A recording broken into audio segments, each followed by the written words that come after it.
This is Brienne with Positive Partners Dog Training. I'm really looking forward to having you and your dog join me in class soon. This presentation will go over the basics of my Level Up program as well as how we'll be training our dogs. Then we'll finish up with some important housekeeping rules and information on what to bring to class. There are 3 secret words scattered throughout this presentation, so keep your ears open. Once you've completed the orientation, email me the 3 secret words so that I know you've watched the whole thing. You can revisit this presentation as often as you need to.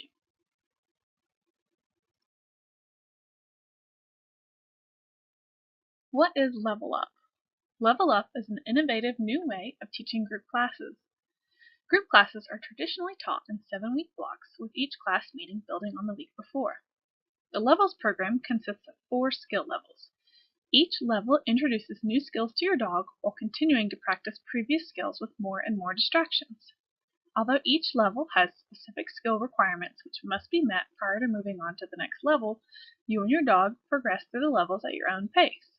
Move through all 4 levels or choose to stay at a lower level. The choice is yours. So, how do memberships work? Level Up is a members-only training program. It works similarly to some gym memberships. You pay to enroll for a set amount of time: 1 month, 2 months, 4 months, or 6 months. During your membership, you can come to as many classes as you'd like. As you move through the levels, more class opportunities are available to you. You're welcome to come to any class in the level you are in, as well as any level below. For example, if you've moved up to level 3, you can come to any level 3, level 2, or level 1 class. Most dogs and owners can expect to reach level 4 and can be working on canine good citizen or therapy dog skills within 6 to 8 months of enrollment. There are as many techniques to train dogs as there are trainers and owners. There are a lot of different ways to teach a dog just about anything. When I train dogs, I use proven techniques that are based in science. I could teach a dog not to jump on me by hitting him on the head with a cast iron skillet, but is that really the best way to do it? Using positive reinforcement in marker training is gentle and fosters a great relationship with your dog. We all have dogs because we love them. So why would anyone want to use techniques that cause their dogs to fear or avoid them?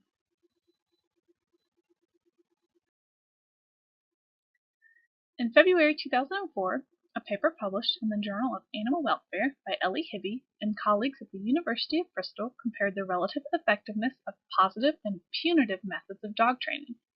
The dogs in the study became more obedient the more they were trained using rewards. On the other hand, when they were punished, the only significant change was a corresponding rise in the number of undesirable behaviors.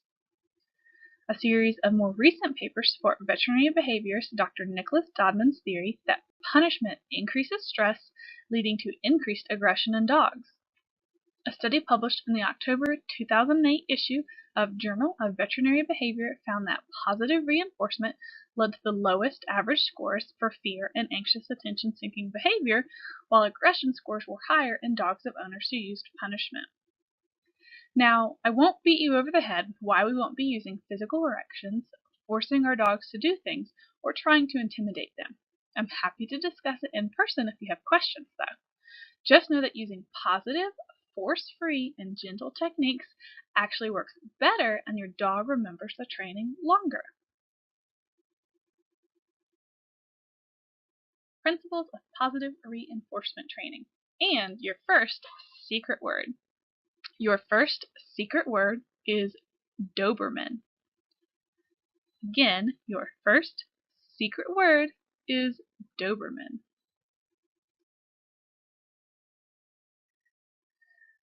The most important thing I want you to learn, the one fact that I want to burn into your brain as if it's a song you can't stop repeating in your mind, is this one simple sentence. Rewarded behavior continues. So, instead of focusing on things we see our dogs doing wrong that we want to change, let's start looking for the things they're doing right and reward those behaviors. Dogs must still learn limits to their behavior, but this can be accomplished by replacing bad habits with desirable behaviors. Whereas previously you scolded your dog, you can now reward your dog for things done right. Dogs do what works for them. If they get an obvious benefit from doing a behavior, they'll do it more often. For example, if they're locked in a fence during the day while you're gone at work and they're able to climb over the fence and run to the neighbor's house and play with their dog, they'll likely climb the fence at every opportunity. They're not being a bad dog, they're just being dogs, doing what works for them. You wouldn't work for free, so why should your dog? If you went to work every day and at the end of the week they told you they were short on cash and asked you to wait until next week for your paycheck, you might agree. But after a few weeks of this, it would get old. You'd eventually stop working for that employer. If you lost your job right now and were offered a job making $10,000 a year doing something easy, $60,000 a year doing something that didn't interest you at all, $150,000 a year doing something you hated, or $200,000 a year doing something you absolutely love, what would you pick? Of course, you're going to pick the job that benefits you the most money, and the most satisfaction. Dogs are the same. So often we expect dogs to do what we want them to do because we think they should love us or respect us, or should obey us because we provide for them. We might have love for, a deep respect for, or even feelings that we should obey our bosses, but in the end, if we didn't get paid for our jobs, we'd quit. Dogs are just like us. In the beginning, we're going to use lots and lots, and I mean lots of treats. But as our dogs learn the behaviors and have enough repetitions or trials under their belts, we'll start to fade the food. Most people think that if their dog does something correctly several times, he knows it. It's not quite that easy. Dogs literally need hundreds of repetitions of a behavior in order for it to really stick.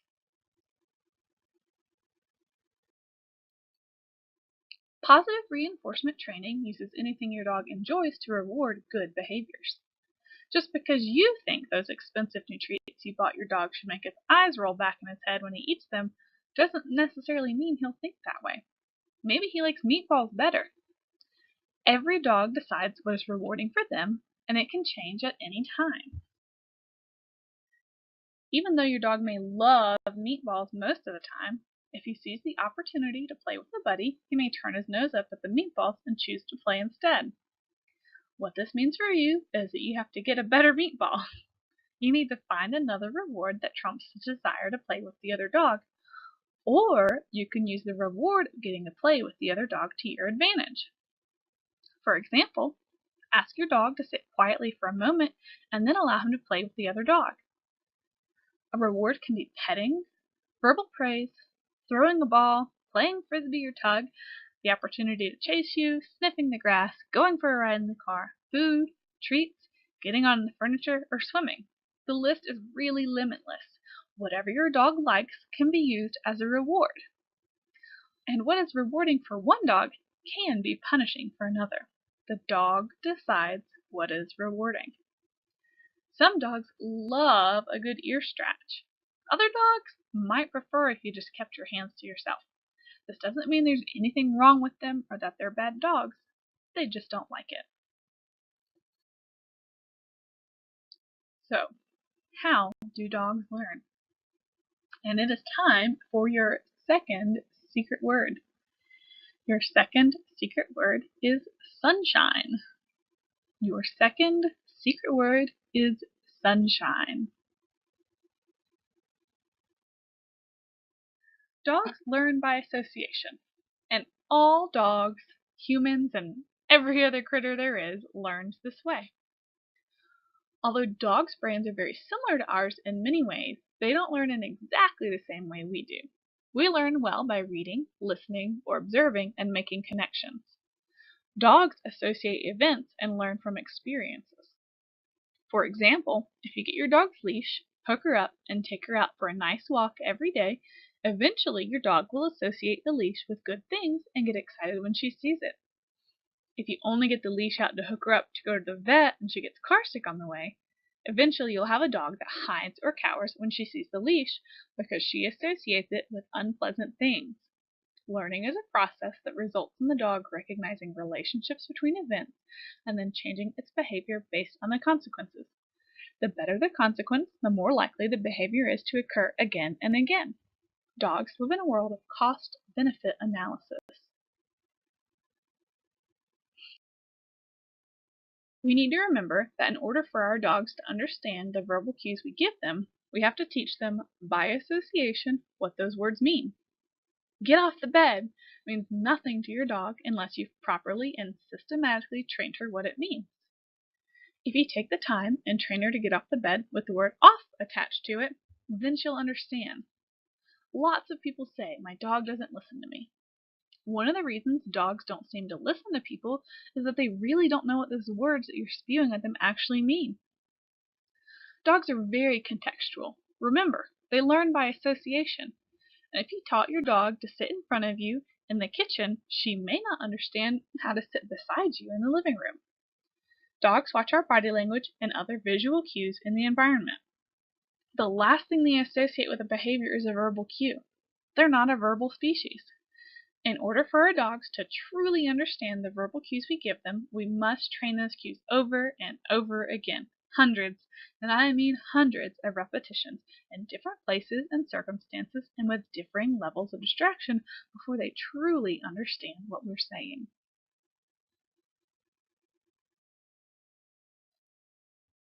We are going to use markers to train our dogs. So what is marker training? Well, it's smart training. You may have seen a clicker used to train animals. A clicker, or a verbal marker, such as the word yes, are basically the same thing. They're used to indicate an exact moment in time that the dog accomplishes the task we set out for him, and when marked, he knows that a reward will follow. Marking the exact behavior we want gives the dog valuable information about what we're trying to teach him. A marker is a very important part of dog training. It gives the dog an instant signal that they've done something right. The marker acts as a bridge between the time the desired behavior occurs and when we deliver the reward. If we just gave a food reward without using a marker, it would be very confusing for the dog to pinpoint exactly what he was doing to earn that reward. For example, if we want to reward a dog for sitting, we get the dog to sit and then reach into our pocket for the treat. By the time we hand it to him, he may already be standing up or looking at the cute dog next to him in class. So he thinks the reward was for standing or looking at the other dog. Now, we've already learned that rewarded behavior continues, so now our dog may try standing or looking at the other dog to get another tasty treat. The mark serves to tell the dog the exact behavior he's doing to earn the reward.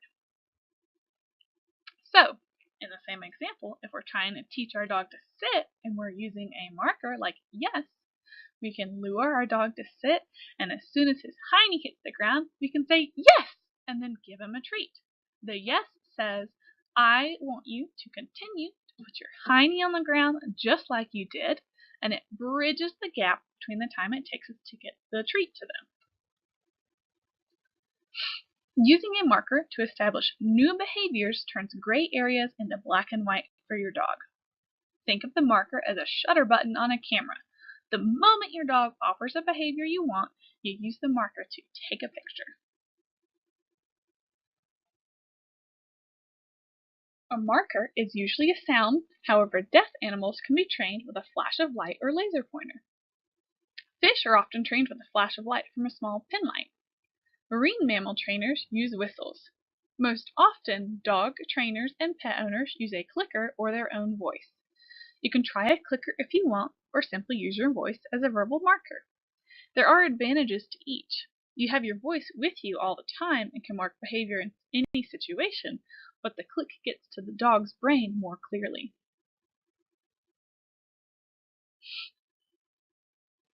So, how do you use a marker? Well, it's pretty simple. You get the behavior you want, either by using a treat to lure your dog to do the behavior, or by setting your dog up to do little tiny steps of it. You mark the behavior with a click or a yes, and immediately follow the click or yes with a treat. Always give a treat after you mark. Even if you mess up and mark something you don't want by accident, the dog has to know that we're keeping up our part of the bargain.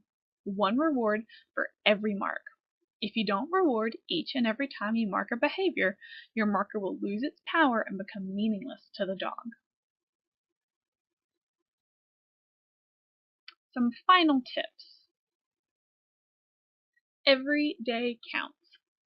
Every moment that you spend with your dog is an opportunity to teach him something, whether it's good or bad. Training doesn't have to take hours a day. 2 5-minute sessions or 5 2-minute sessions of intentional training every day are often all it takes for most behaviors. The more you practice at home, the better your dog will be in class. When your dog is learning something new, be quick and generous when giving them rewards. If you don't feel a bit silly at first, you're probably not doing it quite right. Be happy, upbeat, and have fun. Cut or divide treats into pea-sized pieces. You want them small and quick to eat. Place treats into snack-sized Ziploc bags and refrigerate if needed. Meats such as pork, roast, or chicken can be purchased on sale, cooked, and divided into bags and frozen until needed. Make enough baggies to last several days or a week. You'll be much more likely to take 5 minutes to train your dog if you can grab a bag of treats and go, as opposed to spending an extra 5 minutes each time cutting and portioning out treats. Bring out the big guns when coming to class. Use the most delicious and desirable treats your dog could dream of.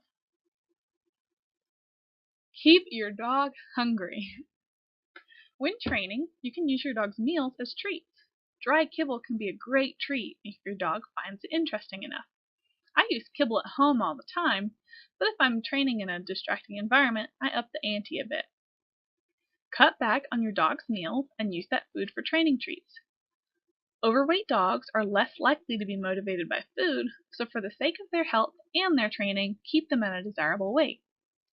Many trainers suggest throwing away your dog's food bowl altogether. We often get horrified looks when we say this, but seriously, don't use a food ball. Instead, take the 1 minute to 30 seconds it usually takes most dogs to snarl up the dinner and use that kibble to train them. You can also put it in a Kong, a food puzzle, or any other food dispensing toy and give your dog lots of mental stimulation for their dinner. Congratulations! You now have the basic information needed to train your dog with the most modern, effective, humane, and fun techniques available. But don't go just yet. We still have a little bit more information to go over. When you arrive for class, park in the gravel area in front of the carriage house or horse barn. Please don't block anyone in. Do not allow your dog to harass the horses. Exercise and potty your dog in the outside grassy areas, but do not let them urinate or walk in the landscaping. Please bring your own bags for waste. Clean up after your dog and then drop your bag outside the entry. We will collect them and dispose of them after class. You'll be bringing in a lot of stuff. Be sure to arrive early so that you can bring in your items and set up your station before bringing in your dog. For safety reasons, high heels, backless shoes, flip-flops, sandals, etc. are not allowed on the training floor. Sneakers or other proper shoes must be worn. It's natural for dogs to be very distracted and excited for the first night, and maybe more, of class. Be patient with them. Don't get frustrated if your dog is unable to focus during class. It can be overwhelming for some dogs. You can still follow along, read class assignments, and practice at home. The first line of defense, if your dog has trouble concentrating, is to try a better treat.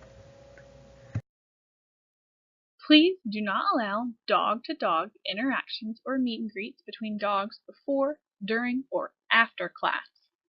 Group class can be very stressful and scary for some dogs. Meeting on leash makes other dogs feel very trapped. We do not want a dog fight on our hands. Always ask before petting someone else's dog. They may be shy, stressed, scared, or just need some extra space. Do not feel bad about telling someone no. Your first priority is your dog. We want class to be a good experience for everyone. If you or your dog needs a break during class, please take one. Go out to the potty area and let your dog relax, or just sit quietly and watch while others work. Always check your email before class. Class will be canceled for severe snow, ice storms, or other unsafe conditions. Hopefully we'll not have to cancel for weather or for other reasons, but if we do, an email will be sent out no later than an hour and a half before class. Collar. A properly fitting flat buckle or snap collar, or a martingale limited slip collar, a head halter, or front attach harness. Please do not bring choke, prong, pinch, or electric stimulation shock collars. Leash. 6-foot or shorter leash of the appropriate width and strength for the size of your dog. No flexi, bungee, or retractable leashes. You may also want to purchase a 10-foot to 15-foot leash for recall exercises. Water and bowl. Water will be available at Valley Cruces Farm. Some dogs can be picky about water and may not drink water they are not familiar with. A flat dog bed, blanket, or towel. Prior to the first class, please place this item in your dog's crate, in their bed, or use it to feed them for the week leading up to class. We want this bed to smell like your dog for an activity we'll be doing in class. Treats for the dog. These should be pea-sized treats. Bring at least 3 different types of treats in snack-sized baggies. These should be something your dog loves and goes crazy for. Save these super special treats just for training. Examples are hot dogs, cheese, real meat, high quality, unusual flavored kibble or dry dog food, freeze-dried or cooked liver, or sandwich meat. You will need the equivalent of 4 to 6 snack-sized baggies of food. Better to bring too many than not enough. Bring a hungry dog. Please do not feed your dog before class. Bring an alert dog. Try not to go on long walks or spend too much time at the dog park before class. We don't want your dog too tired to learn. You may want to consider bringing a treat bag or pouch and a clicker. And always bring a smile and a positive attitude. Alright, that's it. It's now time for your last secret word. The last secret word is newspaper. Your third secret word is newspaper. I'm really looking forward to having you guys join me in class soon.